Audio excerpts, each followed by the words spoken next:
முன்னாள் அமைச்சர் திரு சேகர் பாபு டீமை கட்டம் கட்டிட்டாங்க தலைமையில அப்படின்னு இப்பயே பேச்சு வந்துருச்சுங்க.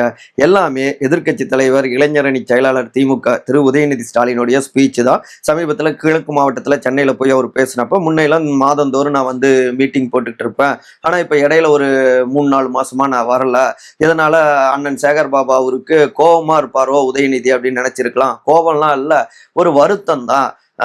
நம்ம யார் எதிரின்னு தெரியாம முன்ன மோதிட்டோம், இப்ப எதிரி யாருன்னு தெரியும், இனி சரியா மோதணும். கொளத்தூர் தலைவர் திரு மு.க. ஸ்டாலின் அவருடைய தோல்வி ஜீர்ணிச்சுக்க முடியல அப்படின்னு சில விஷயங்களை அவர் பேசியிருந்தாரு. இதுதான் சேகர் பாபுக்கு அவர் வார்னிங் கொடுத்திருக்காரு அப்படிங்கிறாங்க உடன்பிறப்புகள்.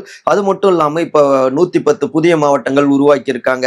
சென்னைய மீண்டும் திமுக கோட்டையா மாற்ற பல மாவட்ட செயலாளர்கள் முன்னாள் அமைச்சர்களுடைய அதிகாரங்களை குறைக்க இருக்காங்க. அதுல அதிகமா அடிபடுவது சேகர் பாபு அவருடைய ஏரியா தான். அதனால தான் அதை முன்கூட்டியே உணர்த்துற மாதிரி இப்படி உதயநிதி ஸ்டாலின் தெரிவிச்சிருக்காரு அப்படிங்கிறாங்க. எது வந்தாலும் பார்த்துக்கலாம், தென்னாடுடைய சிவனே போற்றி அப்படின்னு சிவன் பார்த்துப்பாரு அப்படின்னு இருக்காரு சேகர் பாபுங்கிறாங்க.